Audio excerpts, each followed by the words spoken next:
नमस्कार दोस्तों, मैं आपका अपना मुकेश गोयल YouTube चैनल भक्ति 24 आवर पर आप सबका स्वागत करता हूँ। हर भारतीय अपने देश की सेवा करना चाहता है। जरूरी नहीं कि आप सेना में शामिल होकर ही देश की सेवा करें। अगर आप सच्चे हिंदुस्तानी हैं तो आज से एक काम जरूर करें। आज से आप चाइनीज सामान खरीदना बंद कर दें। आप सोच रहे होंगे कैसी पागलपंती की बात कर रहे हैं, तो मैं आपको छोटी सी स्टोरी सुनाता हूँ। दो जापानी बच्चे एक स्कूल में पढ़ते थे। वहाँ पर और बच्चे भी पढ़ते थे। उसमें से एक बच्चे की पेंसिल जल्दी से टूट जाती थी, यानी चलते चलते उसके पेंसिल की निब टूट जाती थी। तो दूसरा बच्चा उसको साफ करके, यानी शार्पनर से साफ कर उसको दे देता था। तो हमारे जैसा कोई बेवकूफ उनसे बोलता है कि आप कोई अच्छी पेंसिल क्यों नहीं खरीद लेते हैं अगर आपके देश की पेंसिल काम नहीं कर रही। तो उन बच्चों ने पता है क्या जवाब दिया, अगर हम अपने देश का सामान ही नहीं खरीदेंगे तो हमारे देश आगे कैसे बढ़ेगा। हम भारतीयों को भी कुछ समझना चाहिए। जो चाइनीज सामान आप खरीदते हैं उसका प्रॉफिट चीन देश को जाता है और उस पैसे को वो अपनी सेना में खर्च करता है और वही सेना हमारे अगेंस्ट खड़ी होती है, यानी हम ही उनकी सेना को ताकतवर बना रहे हैं और बाकी पैसे को पाकिस्तान को देता है कि वो हमारे देश में आतंक फैलाए। इसलिए कृपा करके मेरी सब भारतीयों, खासकर व्यापारी वर्ग से हाथ जोड़कर विनम्र विनती है कि चाइनीज सामान को आप इंपोर्ट करना बंद करो। सामान्यतः जब सीमा पर तनाव होता है तो हम आप जैसे नागरिक ये सोचकर सो जाते हैं रात को कि सैनिक इसका जवाब दे देंगे। मगर मैं आज आप लोगों को ये ज़रूरी बात बताना चाहता हूँ कि इस बार सिर्फ सैनिक जवाब नहीं, दो तरफा जवाब हो और उसमें नागरिक जवाब भी हो।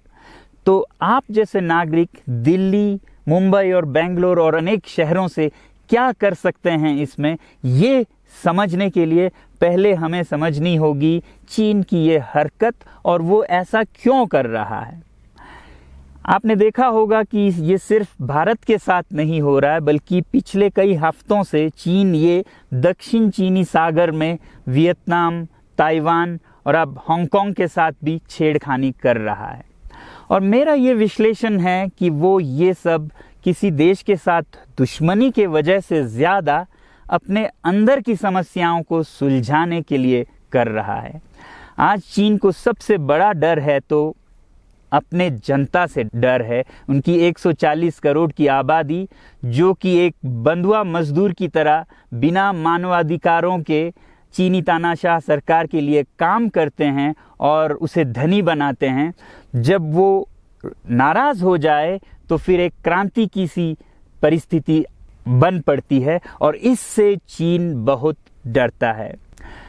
आज कोरोना के प्रकोप के बाद चीन में फैक्ट्रियां बंद हैं, एक्सपोर्ट्स बंद हैं और बेरोजगारी 20% तक बढ़ चुकी है। लोग बहुत नाराज हैं, क्रांति हो सकती है, तख्ता पलट हो सकता है। इसीलिए चीन पड़ोसियों से दुश्मनी करके अपनी जनता को अपने साथ जोड़ने में लगा हुआ है और ये पहली बार नहीं कर रहा है। 1962 में जब भारत के साथ जंग की तो वो जंग भी उसने अपने जनता को संभालने के लिए की थी। तब 4 साल का अकाल और भूखमरी हुई थी और इससे ध्यान हटाने के लिए ये जंग की थी।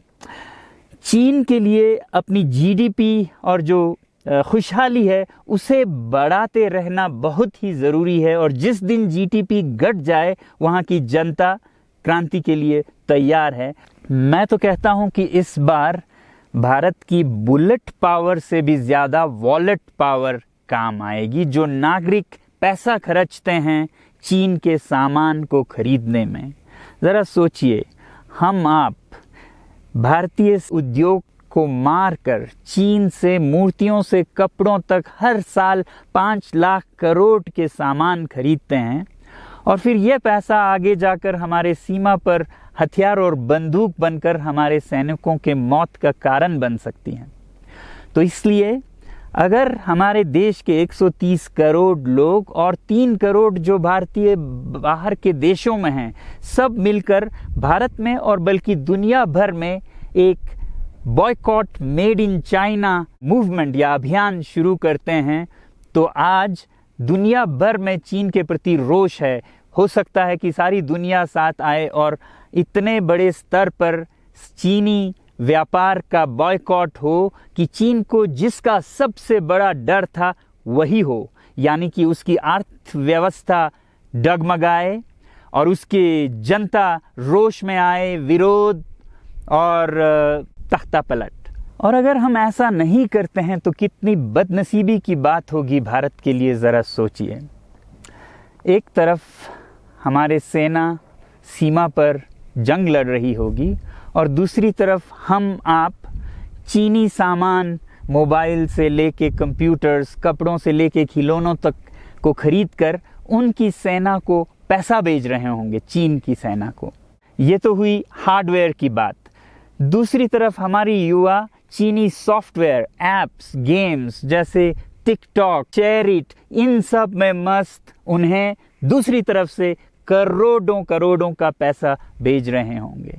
तो इसलिए बहुत ज़रूरी है कि हम एक नागरिक जवाब ज़रूर दें और इसे एक अभियान बनाएं, ग्लोबल मूवमेंट की तरह। ये बॉयकॉट मेड इन चाइना का जो अभियान है वो भारत के लिए भी एक वरदान साबित होगी। जैसा कि हमारे प्रधानमंत्री ने एक विजन हमें दिया था स्वावलंबन का, सेल्फ रिलायंस, वो तब हो सकता है जब हमारे अपने उद्योग फलें फूलें। और जब हम बॉयकॉट करते हैं इन सामान का तो अपने देश के उद्योग का, उत्पाद का हम प्रयोग करेंगे और उससे मजदूरों को रोजगारी मिलेगी और सारा देश खुशहाल होगा। बजट होगा कि हम और अच्छी तरह से टक्कर ले सकें सीमा पर भी। तो इसके लिए मैं आप लोगों से अपील करता हूं कि जहां तक ऐप्स और सॉफ्टवेयर की बात है तो हमारे युवाओं को एक हफ्ते में उन्हें अनइंस्टॉल करना चाहिए। Boycott made in China, software in a week and hardware in a year.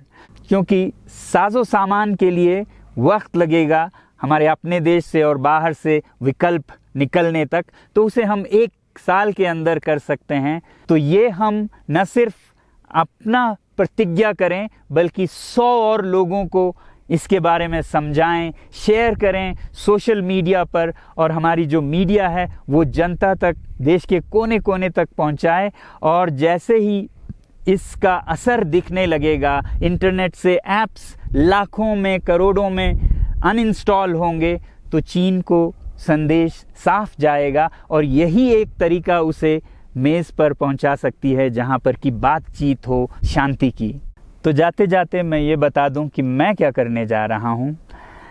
इस फ़ोन पर जो भी चीनी ऐप्स हैं उन्हें तो मैं एक हफ्ते में हटा रहा हूं, बल्कि ये फ़ोन जो कि चीन में बना है इसे भी मैं एक हफ्ते में अपनी ज़िंदगी से अलग कर रहा हूं और एक साल के अंदर हर वो चीज़ जिस पे मेड इन चाइना लिखा है उसे ज़िंदगी से निकालने जा रहा हूं। अपने भारतीय सामान को ज़्यादा से ज़्यादा व्यापार में शामिल करें, जिससे हमारे जो मजदूर भाई बहन हैं उनका फायदा हो और हमारे देश को तरक्की की राह मिले। धन्यवाद। मेरी इस वीडियो को जो सच्चा भारतीय होगा वो ज़्यादा से ज़्यादा शेयर करेगा और लाइक करेगा। धन्यवाद।